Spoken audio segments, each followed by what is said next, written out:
ঢাকার অদূরে এক শিল্পনগরী, যেখানে প্রতিদিন হাজারো মানুষের জীবিকার তাগিদে ছুটে চলে, কিন্তু এই পরিচিত শহরের বুকেই লুকিয়ে ছিল এক ভয়ঙ্কর সত্য। বলছিলাম ঢাকার অদূরে সাভারের কথা।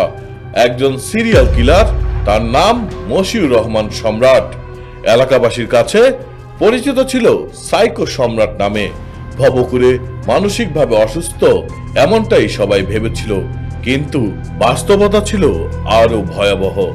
পুলিশের তথ্য অনুযায়ী গত 6 থেকে 7 মাসে অন্তত 6টি হত্যাকাণ্ডে জড়িত থাকার কথা স্বীকার করেছে এই সম্রাট।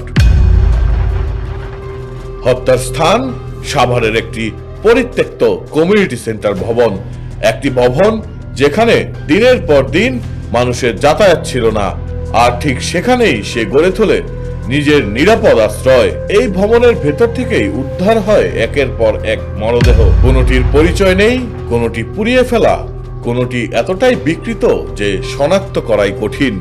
সবচেয়ে শিউরে ওঠা তথ্য, সর্বশেষ ঘটনায় উদ্ধার হয় 2টি পোড়া লাশ, যার মধ্যে একজন কিশোরী বলে ধারণা করছে পুলিশ। এই হত্যাকাণ্ডের তদন্তে পুলিশ হাতে পায় সিসিটিভি ফুটেজে দেখা যায় এক ব্যক্তি কাঁধে করে একটি নিথর দেহ নিয়ে যাচ্ছে। মানব দেহের হাত দুলছে। দৃশ্যটি এতটাই ভয়াবহ যে দেখলে গা শিউরে ওঠে। পুলিশ নিশ্চিত হয় এই ব্যক্তি আর কেউ নন, সেই পরিচিত ভবঘুরে সাইকো সম্রাট। অথচ এই কমিউনিটি সেন্টারের আশেপাশেই রয়েছে একদিকে পুলিশ স্টেশন, অন্যদিকে আর্মি ক্যাম্প। তবুও 7 মাসে 6টি খুন। কারো চোখে সন্দেহ জাগেনি, কারণ ভিকটিমরা ছিল সমাজের প্রান্তিক মানুষ, ভবঘুরে ভিক্ষুক, অসহায়। তাদের খোঁজ দেওয়ার মতো কেউ ছিল না। গ্রেপ্তারের কিছুদিন আগেও এই ভবনের ভেতরে ঢুকে ভিডিও করেছিল একদল ব্লগার বা পুলিশ সদস্য। সেই ভিডিওতে দেখা যায় এক কিশোরী মেয়ে ভাঙা সোফায় ঘুমাচ্ছে, নিজেকে পরিচয় দেয় সাইকো সম্রাটের বোন বলে। কিছুক্ষণ পর আসে সম্রাট নিজেই, কথাবার্তা ভদ্র, আচরণ মার্জিত, বলছে এই মেয়েটাকে আমি চিনি না, ও অসহায়, ওর বাবা মাকে খুঁজে দেওয়া দরকার। ভিডিও দেখলে মনে হবে এক মানবিক, সহানুভূতিশীল মানুষ, কিন্তু বাস্তবতা ছিল ভয়াবহভাবে ভিন্ন।